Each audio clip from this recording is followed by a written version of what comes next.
네, 반갑습니다. 투자의 맥을 정확히 짚어드리는 맥정코치입니다. 자, LG전자 정말 지독합니다. 이틀 만에 상승폭을 또 단 하루 만에 지금 투매가 진행이 되면서 장중에 마이너스 8%까지 엄청나게 장대 음봉을 만들었었죠. 그런데 제가 여러분 어제 영상에서 이제 이 LG전자가 추세로 전환하는 그 조건값에 대해서 제가 명확하게 설명을 해드렸죠. 일단 어제 핵심 영상 짧게 보고 오겠습니다. 주가가 이 맥점 밴드를 기준으로 타지를 못하고 상하 운동을 하고 있지만 박스가 끝나면 이제 여기가 천천히 타고 올라오겠죠. 올라오는 흐름이 되는 거예요. 그럼 현재 위치에서는 바닥권에서 지금 저와 같이 잘 매수를 해오신 분들은 이게 이제 잘 타고 가는지 이 부분만 체크하면서 홀딩을 하면 된다라는 거죠. 제가 매일매일 이 맥점 분봉의 흐름을 보면서 유지를 하면 홀딩입니다라고 이제 말씀을 드릴 겁니다. 자, 그럼 가장 결정적인 이 매도는 우리가 도대체 어디서 해야 되냐? 매도도 간단하죠. 잘 타고 가다가 타고 가면 시세입니다. 주가가 눌리면 조정이에요. 깨지는 흐름이 나면 엑시트고요. 타고 가면 시세죠. 깨지는 흐름이 엑시트고. 자, 보신 대로 제가 이제 유지를 해야 한다고 했던 이 맥점 분봉에 이탈의 신호가 발생하더라는 거죠. 정말 아쉬운 흐름이에요. 매번 지금 돌파와 안착을 시도했는데 결국은 깨진 흐름이 발생하더라는 거죠. 일부 수익은 챙겨드렸고 일부는 전략대로 이 하단에 대한 이탈이 명확하게 발생이 되면 그때 대응을 해도 대응을 하자. 그리고 오늘은 지금 이 하단이 지금 딱 붙여서 마감한 상황인데 지금 이제 LG전자뿐만 그런 게 아니라 대부분이 그래요. 그러니까 깨지면 어떤 이 개파락의 형태도 발생할 수 있는 거고 지키게 되면은 또 갭상승으로 곧바로 전환도 나올 수 있는 시장도 종목도 미국장도 그렇고 전부 이 완벽한 변곡을 만들고 오늘 마감을 하더라는 거죠. 정말 이 어려운 시장인데 지금은 방향성을 예측하는 부분도 중요하지만 무엇보다도 이 대응에 대한 부분이 매우 중요한 시점이다라는 거죠. 이런 중요한 의미 있는 자리에서는 실시간 대응 문자 보내드리고 있는 겁니다. 댓글로 보유라고 남겨주시고 아래 번호로 이 보유라고 문자까지 남겨주신 분들은 현재 말씀드린 매수 깨지는 이 XT의 신호 챙겨드리고 있는 겁니다. 자, 어제 영상도 정말 많은 분들이 봐주셨고 댓글도 정말 많이 남겨주셨는데 자, 보유라고 댓글만 다시면 안 되고 문자를 보내주셔야지 그래야 번호를 알고 챙겨드릴 수 있는 겁니다. 아시겠죠? 자, 그리고 정말 오늘 중요한 흐름이 뭐냐면 이게 어쨌든 이번에 이 돌파 실패가 또 나온 거니까 그럼 현재 구간에서 박스권이 이제 깨질 확률도 생기는 거잖아요. 박스가 깨지게 됐을 경우에 어떤 흐름이 나오는지 그리고 그 흐름이 나오면 우리는 어떤 대응을 해야 되는 건지 이 부분을 우리가 알아볼 필요가 있다는 거죠. 매우 중요한 내용이니까 끝까지 집중해 주시고 본격적인 설명에 앞서서 오늘 영상의 시청료도 아래 좋아요 한 번씩 부탁드리겠습니다. 자, 빠르게 설명 이어가서 지금 이제 LG전자가 거의 이제 3주째 박스를 그리고 있기 때문에 자, 이번에 이제 박스가 깨지게 될 수 있는 이 위험도 분명 존재합니다. 그런데 깨지게 되더라도 여러분들 제가 말씀드릴 수 있는 거는 다시 거긴 또 매수의 영역이에요. 뭔 소리냐고도 할 수도 있는데 자, 한번 들어보세요. 현재 위치에서는 당연히 박스를 그리고 나서 그리고 강력하게 전환을 해주는 게 가장 베스트의 흐름이긴 하지만 항상 전환 전에는 휩소나 페이크 즉 개인들을 다 털어버리는 공포의 매도를 주고 난 뒤에 전환하는 경우도 분명 존재합니다. 그래서 제가 이 박스권에서 최대한 박스 매매를 하다가 깨지게 되면 이 대응을 강조를 했다는 게 그 음봉이 만약에 이제 진행이 되게 되면 그게 좀 아파요 여러분들. 오늘과 같은 장대 음봉 하나니까 그걸 싹 피하고 보시다시피 밑에 있는 이 장기동 평균선에서 싹 받아 먹으면 되니까 일단 이탈이 되면 그건 피하자. 그런데 그게 나와도 매수다 정말 강조를 많이 해드렸던 거죠. 왜 매수냐고 이야기하는지 제가 이제 정말 중요한 내용이니까 자, 꼭 집중해 주세요. 이미 이 LG전자는 현재 계속 말씀드린 대로 고가 대비 낙폭과대요. 이미 지금 저점까지도 60% 정도의 하락이 진행이 된 상태입니다. 근데 만약에 이 121선까지 오면은 이제 마이너스 65% 구간까지도 빠지는 건데 그 빠짐이 발생이 되더라도 여러분들 이 낙폭과대라는 현실이 달라지는 건 아니에요. 오히려 우리에게 더 좋은 기회를 한 번 더 줄 뿐이다라는 거죠. 자, 현재와 같은 이 낙폭과대 현상은 매번 이 가열 뒤에 발생했는데 그러니까 좀 차트를 넓게 보면 자, 2020년도에도 지금 엄청난 이 급등이 한번 터져 나왔었죠. 자, 그때도 고점 대비 얼마가 빠졌냐면 일단 이 60% 국면 여기까지가 60%입니다. 60% 국면에서는 기술적 반등이 보여줬고 최대 고점 대비 빠지더라도 65% 구간까지 빠졌어요 여러분들. 그 뒤에 어떻게 됐습니까? 반드시 이 다음 추세라는 게 또 진행이 됐다라는 거죠. 이 부분만 보면 좀 그렇죠. 자, 보자고요. 더 과거로 지나가서 07년도는 언제입니까 여러분들? 바로 금융위기가 있었던 시기죠. 이때도 보면 똑같이 현재와 같은 엄청나게 지루한 조정이 발생이 됐는데 그 조정에 대한 폭을 보면 또 정말 귀신같이 60%딱 낙폭과대가 발생이 되고 그리고 미친듯이 반등이 터져 나왔다는 겁니다. 매번 있었어요. 쉬면은 이 구간도 그렇네. 17년도에도 급등이 한번 나왔죠. 그죠? 17년도 조정 때도 보시면은 이게 뭐 반등할 듯 말 듯 계속 이러한 흐름이 나왔는데 이때도 보시면은 고점 대비 낙폭이 언제까지 진행이 되냐? 딱 60% 구간까지 밀리고 나서 그리고 나서 기술적 반등이 나왔다는 겁니다. 그리고 뭐 이때도 마찬가지로 저점에서 이런 투매를 보이는 뭐 장난질은 항상 발생했었죠. 그러니까 지금 뭐 07년도 금융위기도 아니잖아요, 여러분들. 근데 역사적으로 지금 낙폭과대가 지금 진행이 되고 있는 거예요, 지금. 매번 이 지독한 조정은 항상 이 상승 이후에 발생했는데 지금 그게 상당히 좀 기간적으로 좀 빨리 와서 더 공포에 대한 국면을 만들어주지만 역사적으로 매번 그 60%의 구간은 초점이 되었다는 겁니다. 그걸 지금 말씀드리는 거예요. 그리고 제가 현재 라인에서 투매가 더 떨어지더라도 매수라고 지금 이야기를 하고 있는 거죠. 그리고 그 전환의 흐름이 진행이 될 때는 항상 어떤 형태로 진행이 되냐면 결국은 이 맥점을 오늘도 이제 실패를 했지만 과거 구간을 한번 보자고요. 그 전환의 구간에서는 항상 이런 식으로 맥점을 타고 가는 이런 흐름들이 진행이 됐다는 거죠. 자, 박스를 이번처럼 그렸는데, 그죠? 그리고 나서 하단에 대한 제가 대응을 해야 된다라고 하는 게 이런 매도가 출익이 발생할 수 있다는 겁니다. 그런데 그 흐름이 나오더라도 돌파하는 순간에는 항상 매번 이렇게 유지를 하면서 올라가는 추세가 존재했다는 겁니다. 그래서 제가 뭐 이번 구간에서도 일단 박스 하단이 이탈이 되면 추가적인 낙폭의 한파동이 아주 짧게라도 나올 수 있기 때문에 매도를 하고 그리고 이 다음에 발생하는 맥점에 대한 이 돌파가 나오는 그 시점을 우린 다시 꼭 노려봐야 된다는 거죠. 항상 유지가 되면 홀딩을 하고 깨지면 엑시트를 하고 이 이야기를 계속 강조를 해드린 거예요. 그러니까 제가 매매하는 그 방법에 대해서 지금 여러분들에게 설명을 해드리고 있는 거죠. 그러니까 기술적 분석이라는 거는 우리가 보다 높은 이 확률에 투자를 하는 겁니다, 여러분들. 그리고 가장 중요한 건 바로 이 대응을 하는 거죠. 항상 우리가 사는 자리들이 이런 저점대에서 사는 거기 때문에 대응이 가능하다고 말씀드렸잖아요. 물론 가장 꼭다리에 팔면 좋죠. 근데 유지가 되고 올라가면 더 큰 추세를 먹을 수가 있는데 근데 그 흐름이 안 나오면 그땐 우린 엑시트를 한다. 박스의 하단 가격까지 깨져버리면 뭐 거기선 또 대응이란 걸 해야 된다라는 겁니다. 자, 거기에 결정적인 거는 이제 결국 시장에 대한 이 투심이 살아나야지만 종목들도 전환을 해도 하는 건데 지금 이 코스닥 시장 상당히 중요하죠. 오늘 물론 저항을 받고 음봉을 만들어긴 했지만 그러니까 저점대를 이탈한 건 아니에요. 그리고 코스닥 역시도 고가 대비 낙폭과대 국면은 확실하다라는 거죠. 팬데믹 때보다 더 빠졌다잖아요, 여러분들. 여기서 이 던지는 것만큼 바보짓은 없다는 겁니다.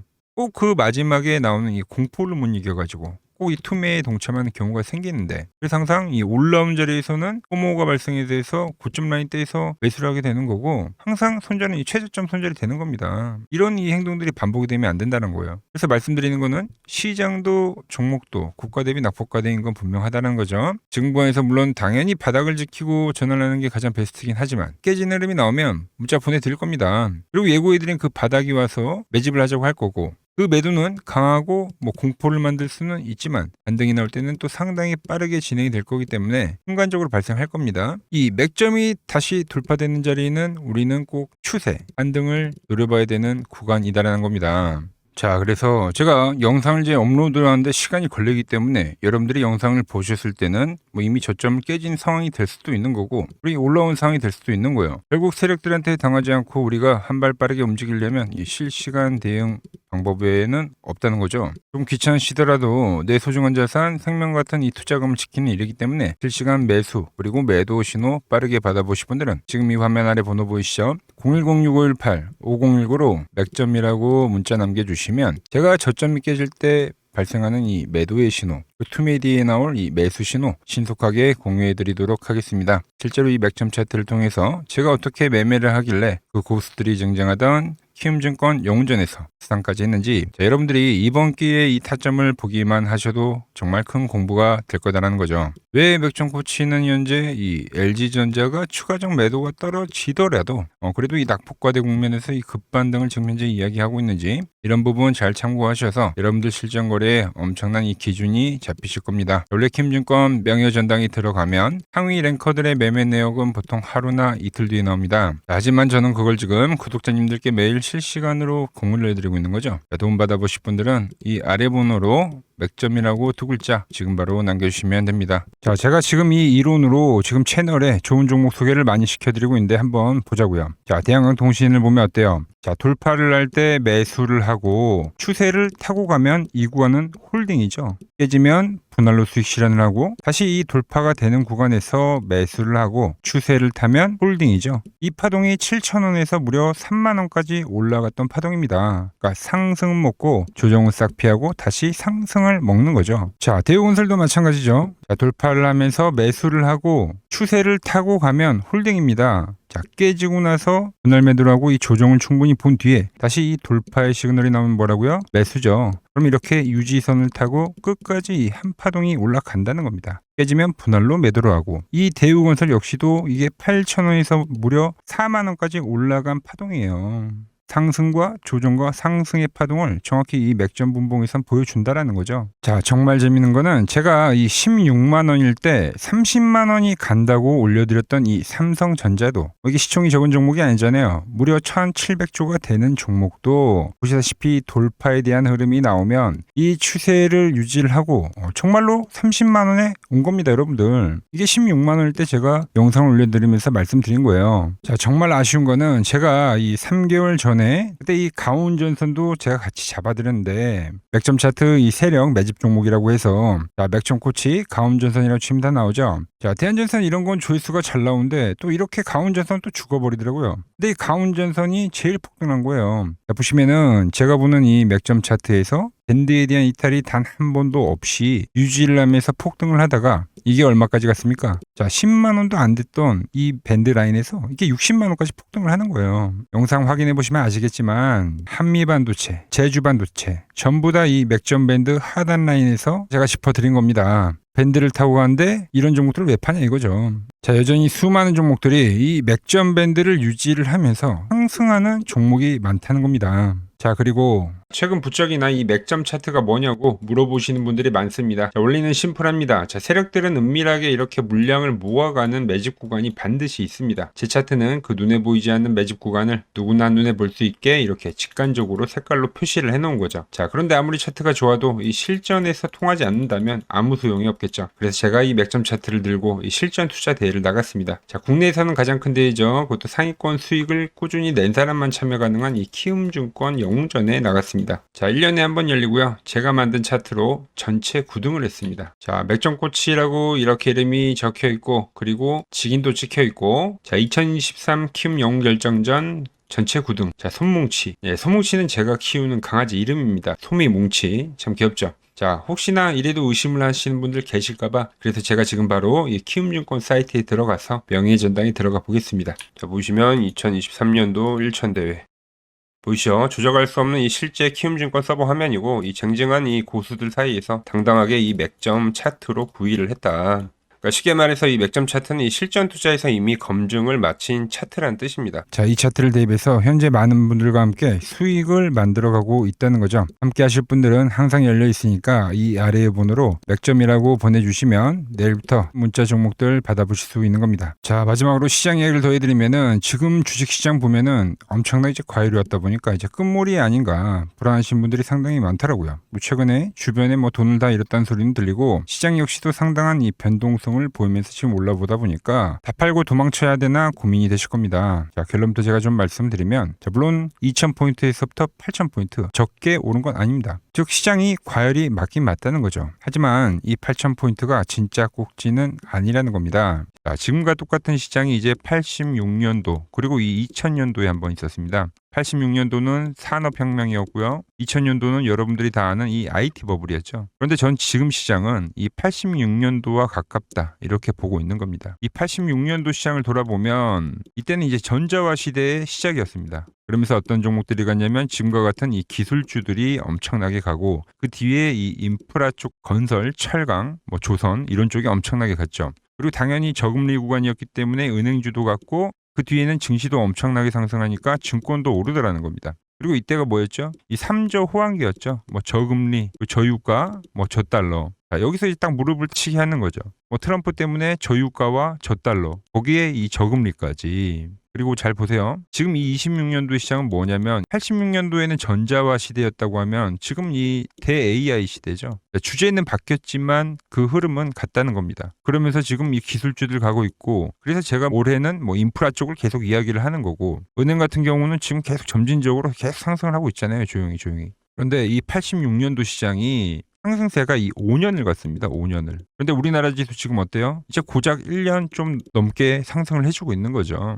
물론 이 안에 이 조정에 대한 시간도 분명히 있었습니다. 뭐 몇 개월씩 나오긴 했죠. 뭐 지루한 엄청난 횡보를 하던가. 하지만 엄청나게 장기간 동안 대세 상승을 보여주더라는 거죠. 자, 그리고 지금 우리나라에서 진행하는 게 이 밸류업 프로그램이죠. 최근 이제 일본이 이 밸류업 프로그램을 하고 나서 지수가 이 5배가 뻥튀기가 됐습니다. 우리나라는 이제 뭐 2,000포인트에서 이제 4,000포인트 좀 넘어가는 거기 때문에 뭐 2배 정도 상승을 한 거죠. 그런데 지금 이 정부가 이 밸류업 프로그램을 하면서 목표하는 게 뭐냐? 바로 이 6월 달에 있는 이 MSCI 이 선진국 지수 편입을 하기 위해서죠. 그래서 최근 나온 뉴스가 24시간 거래가 된다. 뭐 외환시장도 개방을 하고 그리고 상법 개정안 같은 경우도 지금 1단계, 2단계, 뭐 3단계 단계별로 계속 진행을 하고 있고 이 모든 게 왜? 바로 이 선진국 지수에 편입을 하기 위해서입니다. 이게 이제 6월 달에 발표가 있으니까 거기에 맞게 정부가 움직임을 보이고 있다는 겁니다. 자, 연봉을 보시면 이 AI 버블은 이제 고작 3년 정도 지났을 뿐입니다. 즉 우리에게는 아직 1년과 한 2년 정도의 상승 여력이 남아있다는 뜻이기도 하죠. 그리고 현재 이 시장에 대한 위치를 자 월봉으로 보면 1파와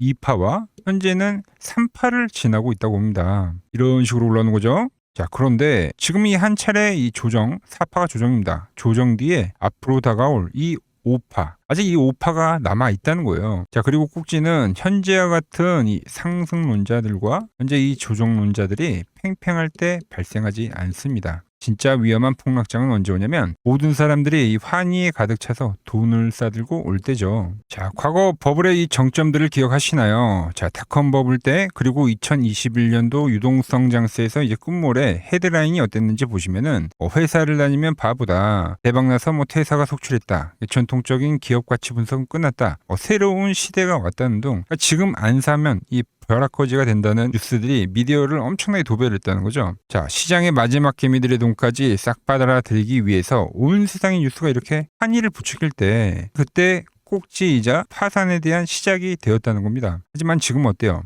여전히 이 AI는 과열이다. 조심해라. 경기 침체가 온다라며 지금 이 공포를 지속적으로 심어주고 있죠. 원래 이 진짜 상승장은 이렇게 의심을 먹고 자라고 환희에 죽는다는 겁니다. 아직 진짜 환희와 뉴스는 시작도 안 했다는 거죠. 특히 시장이 가장 기대하고 있는 역대급 대여들 있잖아요. 예를 들면 뭐 스페이스X와 오픈 AI 같은 이런 대기업들이 있죠. 이런 기업들이 본격적으로 상장하는 이 IPO 카드가 아직 남아 있다라는 거예요. 그러니까 진짜 이 끝물은 이런 대형 IPO가 성공하면서 시장에 대한 이 유동성의 환희가 정말로 이 정점을 찍은 뒤에 그때 이제 저는 찾아올 거라고 보고 있는 거죠. 물론 말씀드린 대로 조심은 해야 됩니다. 상승부에 제가 말한 이 3파 이후에 4파 조정이 남아있다고 했죠. 그러니까 상승부의 이 후반부인 만큼 하반기에는 이 정치적 불확실성이나 뭐 긴축 우려나 뭐 이런 것들로 한 20%대까지의 조정은 빠질 수가 있어요. 자, 대부분의 투자자분들은 이 조정의 4파에서 고레버리지를 쓰면서 지금까지 본 돈을 다 털리고 파산을 하곤 하죠. 하지만 지금은 무서워서 도망칠 때가 아니라 이 하반기에 올 이 울퉁불퉁한 이 조정장을 기회로 만들기 위해서 지금 철저히 자금 관리를 하면서 준비를 해야 되는 때라는 겁니다. 자, 지금 같은 시기 혼자 너무 고민하지 마시고 이 아래 번호로 이렇게 맥점이라고 문자 한 통 남겨주시고 제가 오늘 준비한 내용은 여기까지고 제가 다음 시간에는 더 돈이 되는 정보로 인사드리도록 하겠습니다.